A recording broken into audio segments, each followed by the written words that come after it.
kebijakan yang adil tidak lahir dari ruang yang kosong ya. Maka butuh suara yang banyak, termasuk suara anak muda yang jernih, yang berani dan peduli. Kami DPRD Provinsi Jawa Timur membuka ruang, tapi yang bisa masuk dan mengisi ruang itu ya kalian semua anak muda.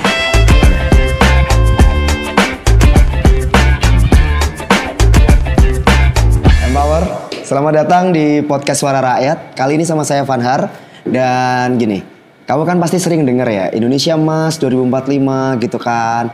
Indonesia nanti akan jadi macan Asia. Nah, tapi sebelum nyampe sana, itu kan idealnya aturan-aturan yang ada, regulasi-regulasi yang dibuat harusnya tidak lagi hanya menguntungkan satu kelompok. Regulasinya tuh harus benar-benar inklusif gitu loh. Dan yang paling penting adalah adanya keterlibatan generasi muda. Karena ya kan kalau kita bilang masa depan, itu kan nanti eranya mereka gitu kan. Bukan lagi era Fanhar gitu kan. Aku udah senior banget nanti kalau waktu itu. Nah, kalau kita bicara soal nasional kok agaknya kejauhan. Kita mulai dari yang kecil dulu aja, Provinsi Jawa Timur. Nah, Fanhar sebenarnya pengen tahu, Fanhar pengen ulas apakah aturan-aturan yang ada itu sudah inklusif dan apakah generasi muda itu sudah dilibatkan dalam setiap regulasi yang dibuat. Untuk itu biar kita nggak tebak-tebak buah manggis, biar kita nggak ngasal ya kan. Sama Fanhar sudah ada Bu Dr. Hajah Laili Abidah SAGMM. Selamat datang Ibu di podcast Suara Rakyat. Kan kita tadi inginnya bahasnya soal kebijakan yang inklusi ya, Bu ya. Kalau di Jawa Timur sendiri, teman-teman Komisi E, Bu Laili ini kan anggota Komisi E DPRD Jawa Timur. Dari pandangan Bu Laili sendiri, kebijakan inklusif itu kebijakan yang seperti apa sih, Bu? Iya, kebijakan inklusif adalah kebijakan yang hadir atas kesadaran bahwa masyarakat ini beragam. Ada yang memang mempunyai kebutuhan khusus, ada yang mempunyai kebutuhan umum, juga ada kelompok marginal dari pedesaan atau yang dari pinggiran gitu ya. Kemudian untuk yang dikatakan adil ya, menurut Masnya tadi, adil memang tidak harus sama ya. Karena menurut saya adil itu kita hadir ketika masyarakat membutuhkan, terutama para kelompok dari kaula muda yang Mas sampaikan tadi. Keywordnya menarik loh dari Bu Laili ini. Adil ini tidak harus sama, proporsional gitu berarti Bu ya? Proporsional ya. Iya sih, karena kalau disamaratakan, semua disamakan, ya belum tentu jatuhnya malah adil. Bisa jadi yang satu sisi kebanyakan gitu nggak sih Bu? Iya. Untuk regulasinya sendiri, apakah Bu Laili sepakat kalau ya generasi muda harus dilibatkan? Karena kan nanti kan masanya mereka gitu kan. Pripun kalau menurut pandangan Bu Laili? Iya.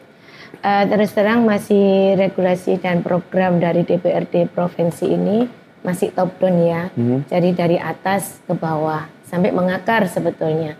Tetapi kan ini kalau memang dikaji secara mendalam gitu ya, diperhatikan secara spesifikasi, insya Allah ini ya akan sampai pada yang dimaksud dari anak muda tadi.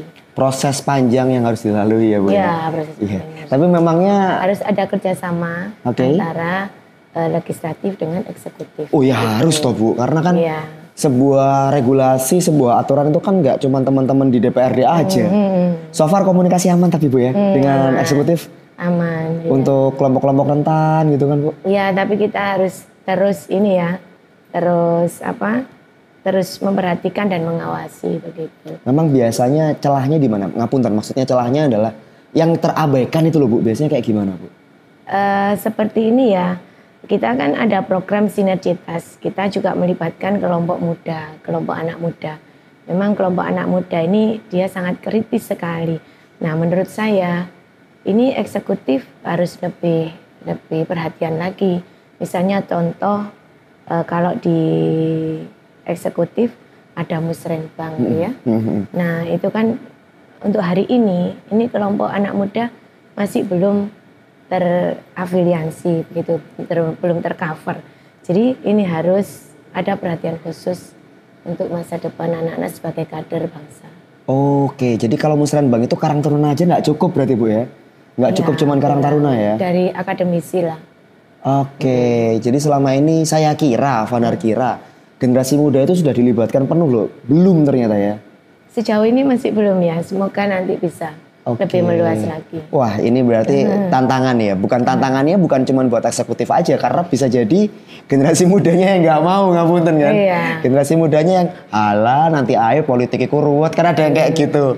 Bu Leli pernah nggak nemu kalimat-kalimat gitu waktu ketemu konstituen gitu? Sering dengan mahasiswa.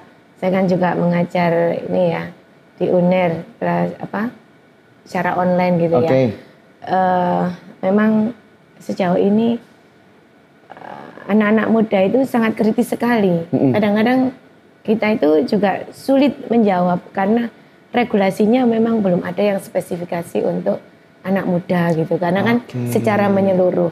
Nah, kami di Komisi E akan berusaha mungkin nanti ada regulasi-regulasi yang lebih spesifikasi untuk menjawab dari tantangan-tantangan zaman yang sebetulnya ya tidak mudah buat DPR-nya. Betul. Karena anak-anak itu sangat kritis sekali dan kadang-kadang lebih jauh dari pemahaman kita. Jadi tantangannya. Tapi itu sangat penting juga di cover gitu. Tantangannya luar biasa yang ada di legislatif itu harus mulai update ya Bu ya. Iya, harus update. Kita harus banyak belajar. Wah, akhirnya ini seperti itu.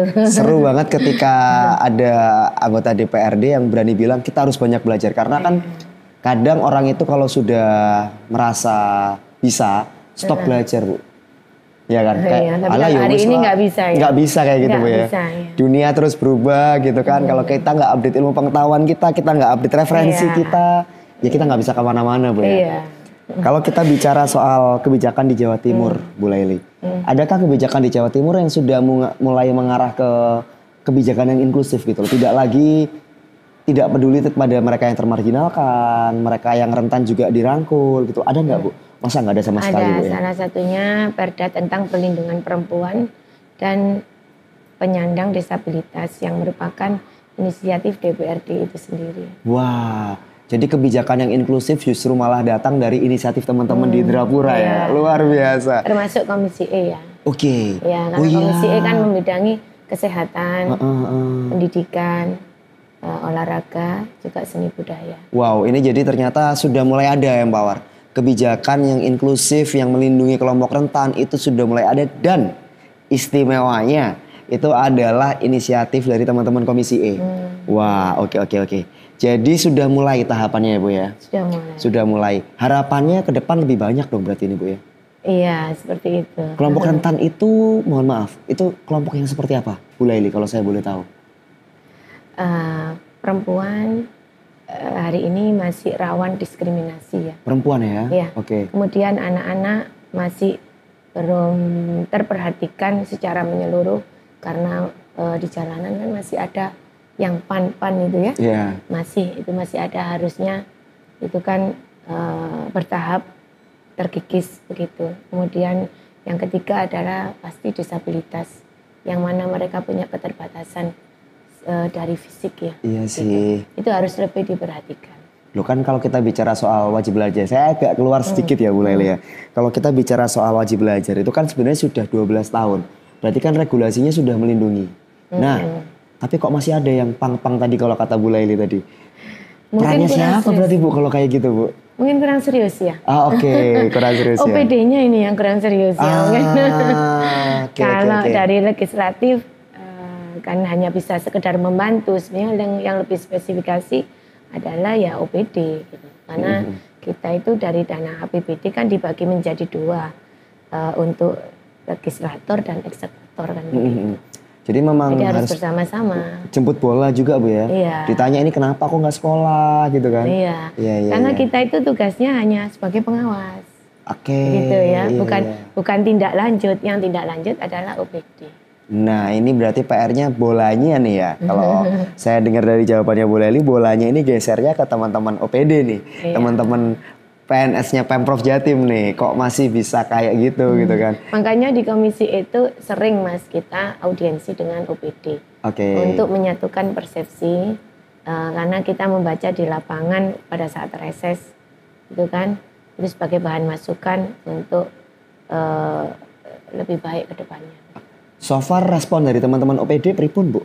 Ketika ada temuan-temuan yang nggak enak lah ya, sumbang kayak gitu tadi kan, gimana responnya Bu? Iya. Sejauh ini mereka baik. Aman ya? Iya, aman. Cuman mungkin cakupannya terlalu luas. Iya. Masalahnya terlalu banyak gitu ya. Iya, akhirnya. Tapi harus dilakukan bersama-sama. Iya sih, jadi akan jadi sia-sia ketika regulasi atau perda yang inklusif itu tadi tidak diiringi dengan semangat yang oke dari teman-teman OPD gitu kan. Kerjasama yang solid. Iya, jadi memang ini lintas sektor berarti Bu ya. Ya. Tadi kan kita sudah bicara soal kebijakan yang mengarah ke inklusif dan untungnya sudah ada di Pemprov Jatim ya Bu. Cuma Vanhar jadi penasaran gitu, ketika kita membedakan inklusif dan keadilan sosial, ini di mana bedanya? Atau mereka berkesinambungan atau gimana Bu? Iya, kalau berkesinambungan ya pasti ya. Tapi kan kalau inklusif itu lebih pada regulasinya. Kalau keadilan itu lebih pada pergerakannya. Oke, ketika kita bicara inklusif ini regulasinya sudah solid nggak? Ada yang terpinggirkan atau enggak begitu gitu? Tergantung subjeknya. Oke, sudah aman semua atau belum? Tergantung gitu kan? subjeknya juga objeknya. Jadi yang mengerjakan juga lingkungannya. Begitu. Kadang memang seperti itu Bu. Ketika regulasinya sudah bagus, tapi penerapannya belum adil. Iya. Jadi kalau kita bicara berarti inklusif itu hulunya, keadilan sosial itu hilirnya gitu Bu ya. Iya. Oke. Wah Betul, ini masyarakat. jadi menarik sih diskusi sama Bu Laili ini jadi menarik karena ternyata keywordnya adalah adil itu nggak perlu sama semuanya, tapi proporsional gitu kan. Vanhar jadi punya banyak pertanyaan sebenarnya buat Bu Laili. Tapi kamu jangan kemana-mana ya Power. Kamu tetap stay aja di episode ini. Kita bakal diskusikan mendalam soal regulasi yang inklusif, soal peran anak muda. Stay terus di podcast Suara Rakyat barengan sama Vanhar dan Bu Laili. Baik lagi di episode kali ini di podcast Suara Rakyat Empower masih barengan sama Vanhar dan Bu Laili di sini. Tadi kita sudah diskusikan soal regulasi yang inklusif. Kita sudah diskusikan soal penerapan regulasi yang berkeadilan sosial. Nah, anak mudanya dilibatkan nggak nih Bu ketika proses perumusan regulasi itu? Karena kan nanti kan masa depan milik mereka gitu kan. Masa depan milik mereka, mereka yang ngejalanin gitu kan. Nah, merekanya sudah dilibatkan atau belum nih Bu di proses perumusannya? Sebetulnya sudah ya, tapi mungkin masih kurang optimal gitu ya. Karena anak-anak muda kan hari ini lebih aktif pada media sosial dan komunitas gitu ya. Jadi belum banyak yang terlibat di dalam situasi yang formal gitu. Contohnya misalnya ya yang saya sampaikan tadi, ikut dalam musrenbang gitu ya. Yang mana musyawarah merencanakan apa-apa yang harus dilaksanakan atau harus diperbaiki di dalam daerah. Oke. Gitu. Gimana caranya mereka bisa ikut musrenbang Bu? Jangan-jangan mereka nggak ikut itu karena mereka nggak tahu gitu kan, ngapunten. Iya, mungkin dari regulasinya memang. Kita nanti akan komunikasi dengan pemerintah daerah dan OPD. Karena kita sejatinya kan DPRD ini wasilah ya, penyambung gitu. Kita ini penyambung dan pengawas begitu. Nanti coba kita komunikasikan dan OPD terkait di daerahnya. Kalau bisa ya di daerah dapil semua DPR gitu ya. Itu kemudian bagaimana ada regulasi yang menyertakan, yang mengikut sertakan para anak muda ini. Utamanya dari akademis. Oke, ketika kita bicara ruangnya itu kan, ruang partisipasi anak muda. Sekarang Bu, yang terbuka itu di mana Bu? Untuk anak-anak muda bisa urun rembuk gitu loh Bu. Soal legislasi, soal regulasi, mereka bisa urun rembuknya selain musrenbang. Mungkin komen di sosmednya Bu Laili gitu kan, Bu saya usul gitu, boleh nggak? Ya, boleh. Sekarang kan bebas ya media ya. Sekarang media apa aja bisa disampaikan, yang terpenting kan sopan gitu. Ya itu loh kadang. Ini kadang juga dua sisi jadinya Bu Laili. Ketika Bu Laili bilang itu masalahnya kadang anak-anak itu terlalu frontal. Iya kan. Uraan gitu ya. Sebetulnya nggak apa-apa kalau terarah kan, kadang mereka cuma nggak tahu caranya aja. Nah ini kan mumpung ada Bu Laili di sini gitu kan, sekalian ngasih tahu ke teman-teman generasi muda gitu kan, boleh kok sampaikan lewat sosmed boleh gitu kan, cuman tadi keywordnya sopan gitu kan. Iya. Dengan candaan-candaan yang sopan. Nah itu dia, jangan terlalu frontal, jangan pakai dark jokes gitu kan, jokesnya terlalu gelap gitu kan. Gak semua orang kadang bisa relate soalnya sama masalah-masalah seperti itu. Tapi kalau kita bicara soal partisipasi anak mudanya nih Bu, Sekarang itu mereka rata-rata partisipasinya lewat apa? Mereka yang terlibat saat ini, anak-anak muda yang sudah terlibat di proses perumusan regulasi, masuk lewat pintu mana mereka, Bu? Beberapa universitas itu mereka sudah banyak mengajukan untuk audiensi sebetulnya. Jadi sebenarnya tidak hanya universitas, kelompok-kelompok yang lain sebetulnya bisa bersurat ke DPRD Provinsi Jawa Timur untuk bisa audiensi mengetahui lebih dalam regulasi terkait kinerja dari pemerintah. Gitu. Wow, berarti sebenarnya terbuka banget, Bu ya? Iya, sebenarnya terbuka. Cuma kan memang ada yang tahu dan ada yang tidak tahu. Dari podcast ini kan maka jadi tahu. Itu gitu dia. Ya. Kamu mungkin belum tahu kan Empower, ternyata boleh loh. Komunitasmu gitu kan, atau mungkin kelompok anak mudamu bersurat ke DPRD gitu, Bu ya? Ke Komisi E. Oke. Lama nggak, Bu, prosesnya, Bu? Enggak, 1 minggu. Apalagi kalau misalnya berkomunikasi dengan DPR-nya lebih mudah sekali. Kemungkinan 1-2 hari udah bisa audiensi. Bahkan bisa mengikuti sidang paripurna. Wow, bisa sampai datang ke sidang paripurna? Bisa, ya. Nah ini loh, ini yang sebelumnya mungkin banyak banget Empower generasi muda yang nggak tahu itu, Bu. Iya. Selama ini mereka bingung, aku mau urun rembuk lewat mana ya? Nanti kita tepatkan ketika ada sidang paripurna. Jadi ketika sudah audiensi langsung mengikuti sidang paripurna. Proses audiensi, saya agak keluar sedikit Bu Lely ya, karena saya penasaran. Proses audiensi selama ini dengan generasi muda, seru nggak sih Bu sebenarnya? Ide-ide mereka pasti kan kayak ada aja gitu nggak sih Bu? Iya, sangat seru. Bahkan ada yang ngotot-ngotot kayak gitu. Iya. Ngotot-ngotot gimana Bu maksudnya Bu? Iya, anak muda sekarang kan seperti itu ya. Egonya itu tidak terkontrol. Iya, gitu. iya. Tapi karena kita ini Dewan Perwakilan Rakyat ya. Jadi ya kita bijak aja melihat anak-anak. Sambil mengedukasi mereka supaya terarah ya Bu ya. Bisa jadi sebelumnya nggak ada yang mengarahkan mereka kayak gini loh Rek. Cara urun rembuk itu kayak gini. Bisa jadi selama ini mereka masih belum tahu aja Bu ya. Iya. Jadi seru banget ya. Saya bayanginnya pasti ngelihat Gen Z itu kayak idenya itu kreatif banget Bu. Mereka punya ide itu out of the box kalau kata orang-orang. Agak nggak masuk akal tapi bisa ternyata gitu kan. Tidak semua dewan bisa mengakomodir ide-ide mereka. Iya. Dan Bu Laili pasti salah satu yang bisa dong. Ya semoga. Kalau ngelihat dari hasil kita diskusi, Bu Laili pasti bisa lah. Karena Bu Laili itu adalah anggota dewan yang semangatnya adalah kita nggak boleh berhenti belajar ya Mawar. Kita tuh harus selalu maju, kita tuh harus selalu adaptif sama zaman gitu Bu ya. Tadi kan ada paripurna, ada audiensi. Sebenarnya kalau kita bicara ruang dialog Bu Laili, ruang dialog yang bisa dipakai generasi-generasi muda itu untuk urun rembuk itu apa aja sih Bu antara mereka sama parlemen itu sebenarnya? Selain audiensi ya bisa lewat link-link kita seperti yang Masnya sampaikan tadi, itu kita biasanya langsung spontan menjawab. Lewat sosmed. Nggak pakai admin Bu Laili? Pakai admin. Pakai admin, dibantu admin ya. Kita arahkan. Iya. Kalau ini bicara begini, nanti jawabannya seperti itu. Oke. Biasanya adik-adik kan lebih suka seperti itu. Iya. Di ruang terbuka.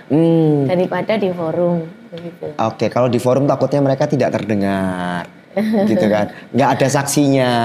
Iya. Kadang kan Gen Z itu kan ajaibnya di situ Bu Laili. Nggak mau datang ke rapat, nggak ada saksinya. Loh kan ada notulensinya.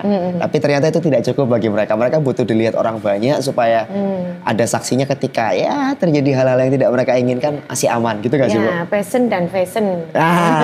Asik nih kata-katanya. Iya. Passion dan fashion. Iya. Passion aja nggak cukup. Kadang masih perlu fashion. Iya. Fashion aja juga nggak cukup. Harus ada passionnya. Asik nih. Ini Fanda dapat kata-kata baru nih. Kata-kata hari ini dari Bu Laili nih. Passion dan fashion. Oke. Reses Bu, pas reses sering nggak disambati generasi muda dulu? Bisa, reses. Nah, kalau reses tergantung dewannya juga. Nah, pasti kita harus mengkomunikasikan dengan teman-teman untuk bisa mengakomodir dari teman-teman yang anak muda gitu, dari kalangan muda, supaya nanti resesnya itu bisa berkembang lebih luas. Oke, jadi memang nggak cuma dari generasi mudanya aja, berarti masing-masing anggota dewan punya PR yang sama ya. Punya PR yang sama untuk ayo difasilitasi. Dari pengalaman reses panjenengan pripun Bu Laili? Sejauh ini banyak yang terakomodir ya. Karena kan pemilihnya macam-macam, mulai dari yang muda sampai yang tua. Jadi ya pemilih itulah yang kita undang untuk reses. Sambatannya anak-anak yang generasi muda apa biasanya Bu Leli? Mereka inginnya ya sekolah gratis. Waduh, iya. Kalau sekolah gratis semua, kayaknya dari efisiensi itu kayaknya nggak mungkin ya. Masih berat Bu ya? Ya masih berat Iya, kayaknya iya. kalau melihat pemerintah hari ini. Tapi sebenarnya semangatnya generasi muda bagus loh Bu. Kalau dari sambatan mereka kan sekolah gratis ya. Berarti kan mereka pengen akses pendidikan itu inklusif Bu. Iya. Semua punya hak yang sama untuk Iya, sekolah. tetapi kan database-nya juga harus bagus dari OPD. Mm-mm. Karena jangan sampai kan kemudian tidak sesuai harapan gitu. Kita inginnya kelompok marginal yang tidak mampu, tetapi kadang yang mampu ikut di dalamnya. Aduh, iya. Jadi Memang harus lebih spesifikasi gitu. iya sih, kalau kita bicara bantuan itu memang kendalanya ada di situ Bu ya. Kitanya sudah pengen semuanya benar-benar terarah, Iya. benar-benar yang ya butuh bantuan malah gagal dapat bantuan gitu kan. Database-nya harus Database-nya. Susah nggak sih Bu untuk OPD ngerapiin database itu Bu sebenarnya? Insya Allah kalau tahun ini sudah mulai ya. Karena kemarin kita RKPJ kan, Heeh. RKPJ Gubernur kita tekankan di database untuk bantuan sosial dan pendidikan. Bantuan sosial dan pendidikan itu supaya lebih solid lagi, Lebih tepat sasaran. supaya lebih tepat sasaran Nah, lagi ya. Oke. Nah, ketika kita bicara soal anak muda yang ternyata ingin pendidikan yang inklusif gitu kan. Sambatan selain pendidikan gratis ada nggak Bu Laili? Enggak ada ya. Kalau untuk anak-anak secara ekonomi biasanya ibu-ibu. Oh, Iya. oh anak muda ini saya kira mereka juga bakal rewel soal bansos. Enggak ternyata Bu ya. Enggak, sejauh ini kalau untuk ekonomi adalah para kaum ibu-ibu yang Wow. Wow, berarti ini generasi muda ini di dapilnya Bu Laili adalah generasi muda yang semangatnya udah bagus loh Bu. Iya. Mereka pengen pendidikan itu gratis, pendidikan itu inklusif gitu Pengen kan. bisa kuliah gitu. Sampai Karena kuliah kan, bahkan. Wow. Iya, Oke. kebanyakan kan kalau di dapil saya petani ya bapak ibunya. Jadi dia itu pengennya nggak seperti orang tuanya gitu, pengennya lebih baik. Jadi ingin dapat sekolah yang lebih apa namanya? Lebih wow lagi, lebih gitu. proporsional lagi. Wah, ini seru banget sih karena kalau kita bicara generasi muda, jatuhnya ternyata dari case yang Bu Laili alami, mereka justru malah pengennya itu pendidikan aksesnya lebih inklusif, sekolah gratis sampai ke kuliah Bu ya. Iya. Anggarannya ngapunten, nutut nggak Bu anggaran Pemprov Bu kalau kayak gitu Bu? Kurang tahu ya kita ini kan membuat pengajuan ya. Nanti disepakati atau tidak oleh gubernur, itu kita tunggu saja. Prinsipnya hak prerogatifnya ada di Bu Gubernur nih ya kan. Iya. Nggak perlu semua mungkin Bu ya ketika kita bilang kuliah gratis tapi proporsional yang. Proporsional tidak semua, tapi untuk yang tidak mampu. Nah itu apalagi untuk yang tidak mampu yang selama ini mereka Tapi kekunci. yang punya semangat ya. Nah itu yang dia. tidak mampu dan punya semangat begitu. Ya kalau katanya kan tidak akan berubah nasib suatu kaum ketika dia tidak berusaha Iya. kan Bu ya. Itu kan harus penting dipegang gitu kan. Harus tetap dijadikan semangat gitu. Jangan Iya. cuman ya hidup apa adanya. Jangan cuman ya wis ngene gak apa-apa sing penting urip kan gak boleh kayak gitu Nggak juga. boleh, ya. Iya. Tapi Biar- seru sih.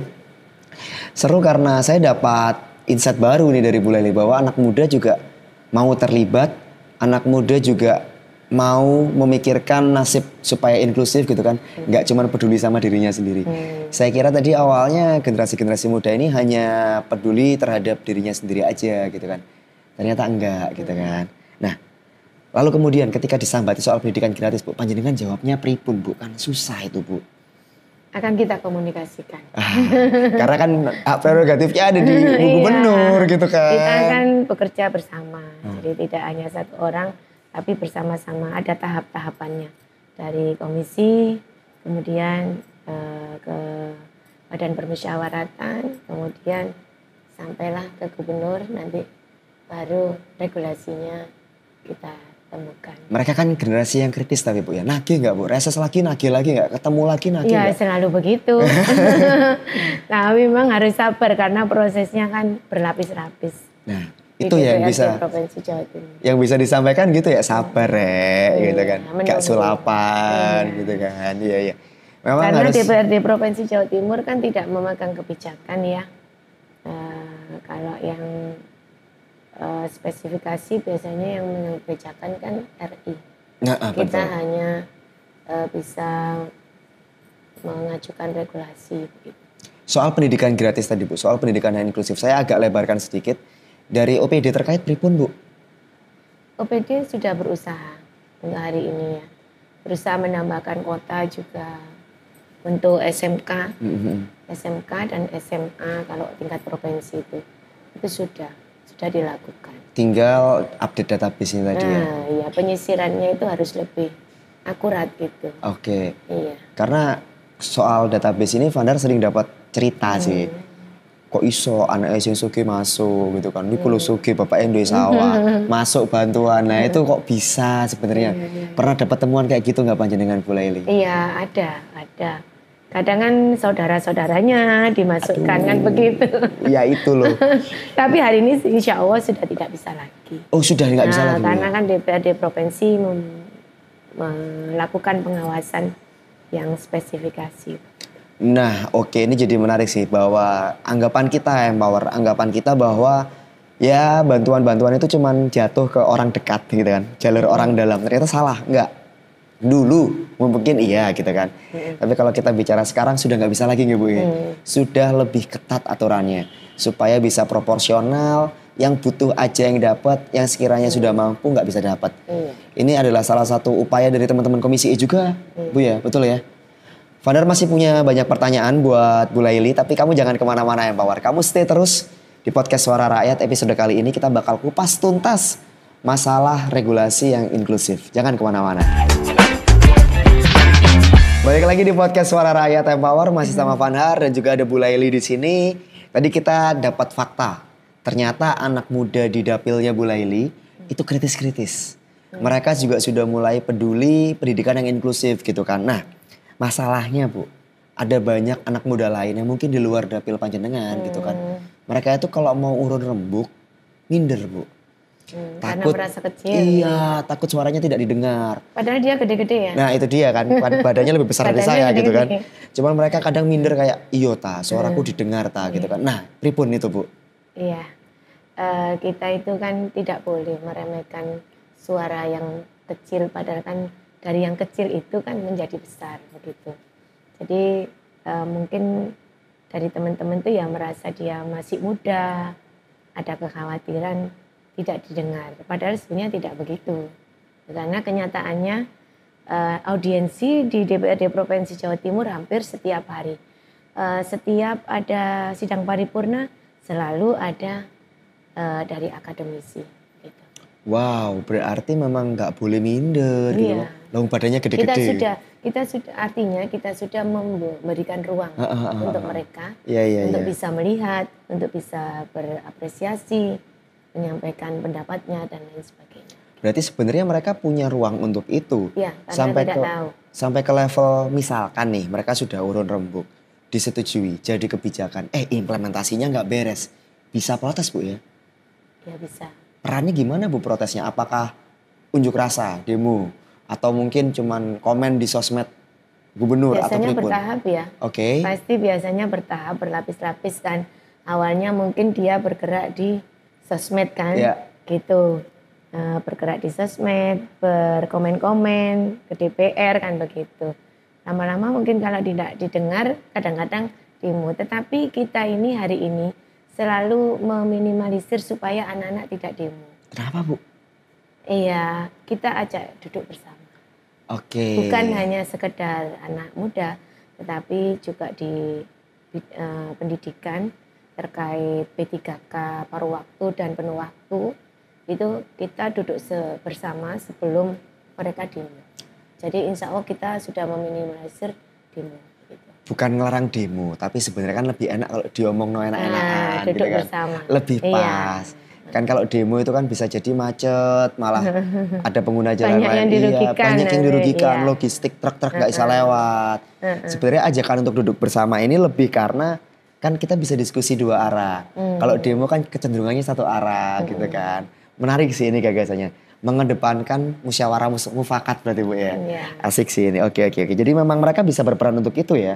Bisa. Mengawal kebijakan-kebijakan yang sudah mereka usulkan. Iya, bisa banget ya. Bisa, harus lah. Wah, iya. Karena kalau nggak gitu ya sama aja. Iya, Ketika mereka karena cuma kan bisa yang usul. ada di luaran kan kebanyakan anak muda kan. Yes, betul. Anak muda yang kritis-kritis gak isoan katanya Bu. Iya. Ketika mereka ngelihat ada yang belanjang dikit, lu iki kok ngene kayak gitu. Nah, Protes.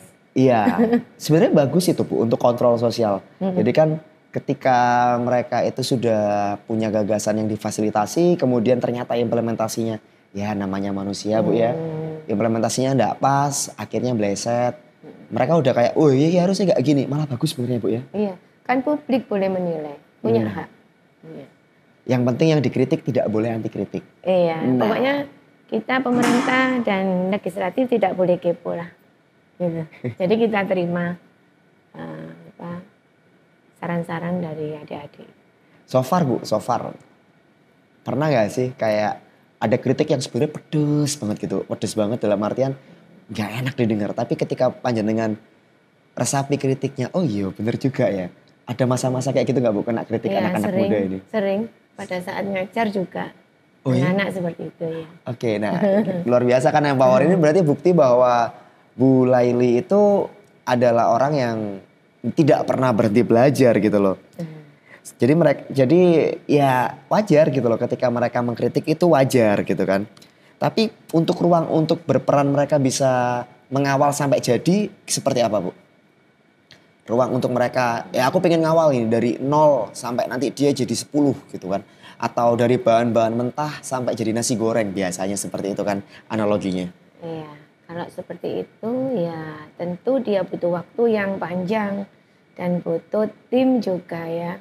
Kayaknya nggak mungkin ya anak-anak sejauh itu. Anak-anak biasanya kan hanya melihat implementasinya aja. Dia tahu regulasinya, kemudian dia melihat implementasinya sudah tepat atau tidak, baru mereka bergerak. Seperti itu sih yang saya lihat. Tidak mungkin mereka kemudian mengawal terus menerus. Tapi idealnya step by step. pripun Bu? Idealnya pripun? Mereka ikut mengawal, mereka ikut terlibat atau wis tahu beres gitu. Nah, idealnya pripun ini menurut Bu Laili?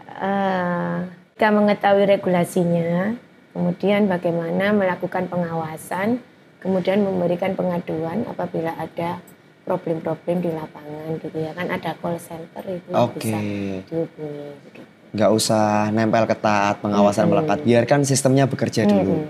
Iya sih, saya sepakat sih Bu, karena kadang kan kalau kita bicara sistem, mereka itu nggak bisa diganggu gitu loh. Terlalu banyak intervensi juga nggak bagus buat sistem. Karena hasilnya belum keluar, hasilnya belum keluar, wis diriwui kalau kata orang Jawa kan, malah nggak optimal gitu kan. Kalau kita bicara soal komisi E Bu, saat ini anak muda yang terlibat sudah banyak nggak Bu? Ya mungkin dari level staff, TA gitu kan, apakah sudah banyak anak mudanya dari teman-teman komisi E? Kalau staff TA belum ya, hanya beberapa. Nah kedepannya mau diperbanyak nggak Bu? Supaya ada lebih banyak anak muda yang terlibat di proses legislasi. Ya semoga saja. Itu kan kebijakan dari masing-masing ya? DPRD provinsi. Oke. Ya bukan kebijakan kita. Kalau undangan Bu, misalkan dari komisi sendiri, mau bikin usulan perda, kita undang anak muda aja. Setiap usulan perda harus ada anak muda yang terlibat. Pripun Bu? Bisa itu. Bisa nanti kita usulkan seperti itu. Untuk sejauh ini belum ada. Oke. Tapi kalau keterlibatan anak muda berarti hanya untuk perda-perda tertentu saja saat ini Bu ya? Iya. Wah, padahal akan jadi menarik ketika setiap perda itu anak muda diajak urun rembuk loh Bu. Iya, mungkin karena kita sebagai wasilah biasanya cukup dari dewannya itu menyampaikan usulannya. Tidak harus didatangkan. Oke. Pas hearing mungkin Bu. Kenapa? Butuh masukan, mau bikin perda budaya. Ini anak muda dipanggil nih kan gitu kan. Bisa. Karena ada banyak banget anak-anak muda yang surprisingly secara mengejutkan mereka peduli pada budaya Bu. Ya, coba nanti kita usulkan. Nah, ini loh buktinya ya bahwa Bu Laili ini menerima masukan. Vanhar itu iseng aja tadi kan, iseng ya kan. Apakah anak-anak muda sudah dilibatkan? Oh ternyata belum semua. Loh gimana kalau dilibatkan Bu? Karena kan ada beberapa tadi itu. Ada beberapa poin di mana harusnya bisa melibatkan anak muda, gak cuma perda terkait kelompok rentan aja, tapi banyak perda lain yang mereka bisa terlibat. Seandainya mereka diminta untuk memberi masukan, mau kok mereka. Nah itu. Ya kami kan sedang merancang beberapa model kolaborasi berbasis komunitas. termasuk menyertakan pemuda dalam dialog musrebang yang saya sampaikan tadi itu. Wah, jadi kelak musrenbang itu perwakilan pemuda tidak hanya Karang Taruna. Itu lebih tepat sebetulnya. Iya sih. Sebab langsung dapat actionnya. Iya, betul sekali, dapat program, Bu. Bisa mengunduh-unduh program pemerintah. Iya, karena sesuai yang dibutuhkan di daerah. Nah, ini pas banget sih. Gagasan dari Bu Laili ini yang Power itu buat Vanar adalah gagasan yang wah ngeri. Oke banget sih itu. Misalnya karena kalau anak muda kan pelatihan. Iya. Karena masih produktif kan. Nah, kadang pelatihannya dikasih nggak masuk, Bu, ngapunten. Mereka butuhnya iya. pelatihan apa, dapatnya apa gitu kan. Dengan mereka dilibatkan di musrenbang, mereka boleh hadir di musrenbang. Jadi tahu kebutuhannya. Nah, ini luar biasa sih Bu Laili ini idenya ternyata luar biasa. Semoga bisa difasilitasi, Bu ya. Semoga bisa diberi ruang gitu kan. Iya, semoga. Jangan sampai ruang untuk Iya harus sebetulnya. Nanti mungkin kalau dari DPRD ada penekanan itu bisa terimplementasi pertemuan hari ini. Dan semoga gayung bersambut juga. Amin. Dari eksekutifnya. Karena kan tadi kalau katanya Bu Laili di awal nggak bisa legislasi aja, teman-teman DPRD aja berdiri sendiri nggak sanggup gitu kan. Harus kolektif kolegial dengan teman-teman eksekutif gitu kan. Memang kalau tadi dari ceritanya Bu Laili sudah oke sebenarnya. Cuma kan tetap harus didorong terus, Bu. Biar ingat terus, Bu. Iya. Iya kan? Biar nggak lupa gitu kan. Pasti kita lakukan. Oke. Terakhir Bu Laili. Pesan Bu Laili untuk teman-teman generasi muda, teman-teman untuk kelompok rentan itu pripun? Kebijakan yang adil tidak lahir dari ruang yang kosong ya. Maka butuh suara yang banyak. Termasuk suara anak muda yang jernih, yang berani dan peduli. Kami DPRD Provinsi Jawa Timur membuka ruang, tapi yang bisa masuk dan mengisi ruang itu ya kalian semua anak muda. Nah, itu loh ya Pak War. Jadi kalau kita bicara kebijakan, itu bukan hanya urusan para elit, enggak. Karena kebijakannya itu juga bakal bersinggungan, bakal kamu rasakan langsung. Jadi kamu wajib banget terlibat, enggak boleh apolitis, enggak boleh anti sama politis. Caranya gimana? Banyak.